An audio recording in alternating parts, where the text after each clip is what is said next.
Hey, it's Avi from JustWriteMusic.com. Thank you for joining me today. You may have noticed that I have been gone for a few weeks, and it was for a completely preventable reason. I burned out. I burned out hard. Before we dive in, if you're new to the channel, be sure to hit the subscribe button and bell below for more videos helping you stay sane as an artist and just write some damn music already. Burnout is insidious.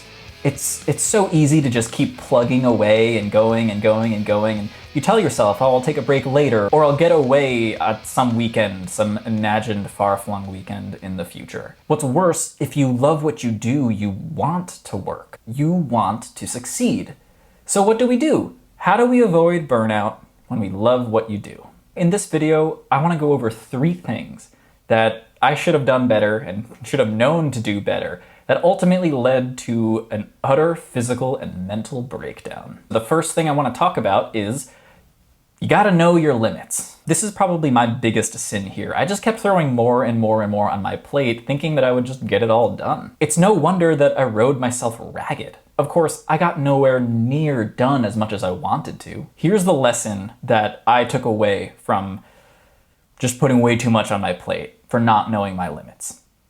It's always better to under-promise and over-deliver. To that end, I think it's really important to figure out what your reasonable maximum is. Your reasonable maximum is the tippy top, the most amount of time that you're willing to devote to any type of work or passion project whatsoever. Now, this is going to look different for everyone and it may change based on your current situation, or if your situation changes. This means that as the conditions of your life and work change, your reasonable maximum may change. For example, a single person will probably have a much higher reasonable maximum than, say, a parent of 2 kids.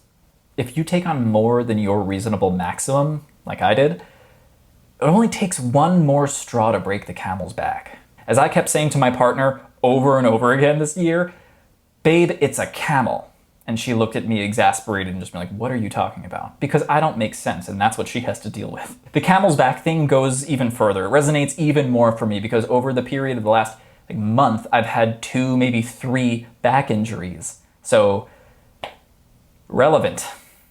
Topical. If you keep yourself at or below your reasonable maximum, you're gonna give yourself the headroom to take on something unexpected that might come along. Okay, so that was my first really big sin when it came to why I burnt out. The next thing that I had a really big problem with, which is stuff that I've already worked on, so it doesn't really make sense that we all falter at times. The next point I want to bring up is it's important to learn when to say no, or even just to learn to say no in general. We can all be better at this, and this is honestly the biggest thing working in our favor when it comes to keeping ourselves at or below our reasonable maximum.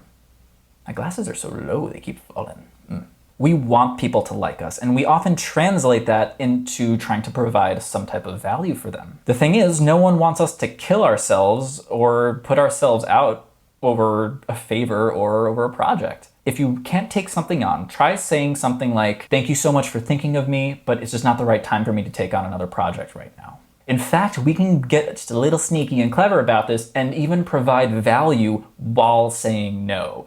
What? That's crazy. No, but we can do this though. All you have to do is basically say exactly what I just said and then tack on, however, I think Tiffany or James or whoever is a great fit for this project and they can absolutely get you what you need. You see what I did there? I said no, but I gave the person who needed a job done a potential lead. That's still helping them. That's still providing value. This has multiple effects. The person who is asking you to do a job for them is going to respect you a little bit more because you respect yourself a little bit more, and they're going to remember that you know people and you just helped them out with a job even though you couldn't do it yourself, which means you're someone worth knowing. That's networking gold right there. And you did it without even working. You did it just by saying no and saying, hey, I can't do it, but this guy can probably do it for you. I think they do a great work. Go check them out. That's pretty amazing. There's always value. Always. That's weird. There's always value in whatever answer you give.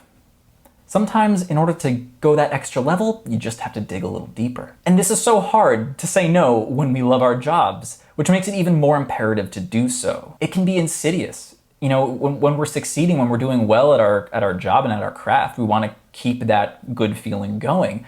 Anything can become addicting. There's a word for this. It's called a workaholic, and we, for some reason, glorify it in our society. Like hard. Like, you can say you gotta work and get out of just about anything. With any friend, any family member. You've done it. I know you've done it. I've done it. You know I know you've done it too.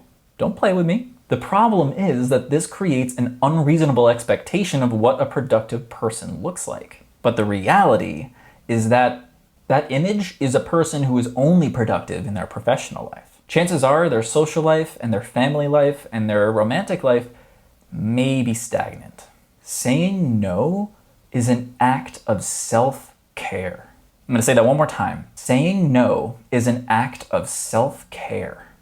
If we don't say no when we need to, we are being straight up neglectful to ourselves, as well as to our well-being as a freaking person. Well, that sucks. There's no way that we're going to be able to function at our best when we're just barely able to keep up with our workload. And this kind of leads me to the last thing I want to talk about today. And this is one of the hardest I find, especially for freelancers and for those who are new to remote working. This is the hardest transition that I've found. And that is, it's important to be a good boss to yourself. Back in February, I started releasing 2 videos a week. And that only lasted for February. It ruined me. It was awful. I hated it. I could barely keep up. It was the worst.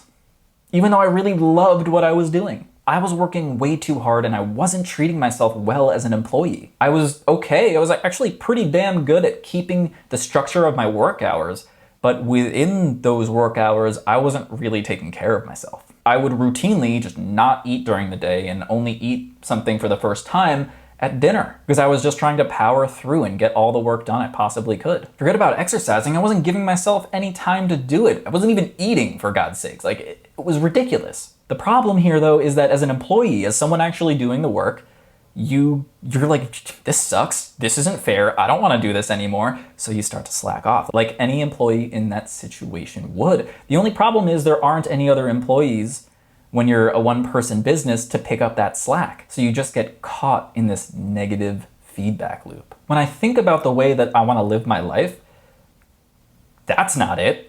That's not it at all. Working as much as I was is just not part of that picture. I chose my career path exactly because of the amount of control it allowed me over my lifestyle and over my work hours. So why was I treating myself like any other awful corporate, entity would treat their drone workers? Why would I treat myself that way when I'm the person treating myself that way? See how little sense this makes and how awful and insidious this is? You just want to get done the things you want to get done because you love doing it, but I broke. See, I just broke again. That's just been the last weeks. What's the point of doing this job, of doing this career, if I'm doing exactly the same thing that every shitty boss does to their employee? What's the point? I should just go get a day job. There's better benefits, higher salary. I could still do some stuff on the side. The point is, we can engineer this. We just have to learn a little self-discipline, create some structures in our life, create some routines, create and maintain our reasonable maximum. And this happens to so many of us. It's all too easy for us to fall into a lifestyle that does not align with our values. It doesn't align with the way we want to live our life. There's only one result from that. And that's resentment. Resentment leads to fear. Fear leads to anger. There's going to be a cool Star Wars video next week. The irony here is that and if you are in a similar situation, we're in total control. We're the ones who call the shots. We can just stop. We can just say, hey, you know what? This morning, no working. Just gonna do it because I said so. I'm the boss. I can do that. We all want to succeed, yes. But the takeaway here is that the ends don't justify the means. It's really easy to adopt a utilitarian philosophy as a business person. You want to get the most bang for your buck. You want to get the most value out of your employees' time or out of your time. But the ends don't justify the means. You have to get there in a sustainable way, especially if you're the one doing all the work. You got to take care of yourself. I'm telling this to myself. This is literally just a video for future me. Like I mentioned before, society glorifies working all the time, so we have zero positive reinforcement from the outside world. It's a messed up psychological trick too, because if we're not working all the time, well then we're not glorious, we're not good people, we're not productive people. Bull.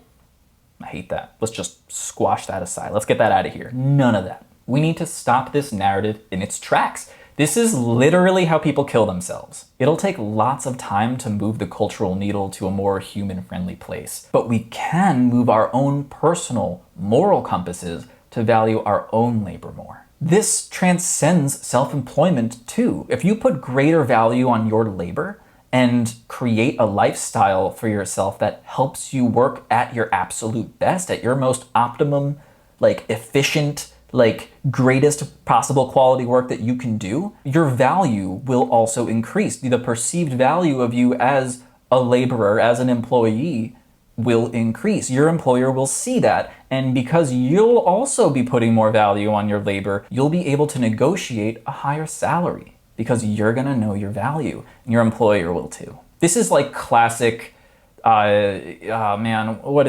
the guy? Ramit Sethi, is that him? The I'll teach you to be a rich guy? I've never actually seen his content or anything, but I've heard about it everywhere, and this is one of the things you always hear, you can always negotiate a higher salary for yourself to increase your income. What I'm doing is giving you kind of a mindset behind that. So there you have it. These are the 3 things that I should have done better. I should have known my limits. I should have been able to say no when I needed to, and I should have been a better boss to myself. Have you ever burned out? I don't know. In this society, I can't imagine anybody who hasn't burned out just from all of the work nonsense. But let me know down in the comments if you've ever burned out, or if anything that I've said resonates with you. Do you have trouble knowing your limits?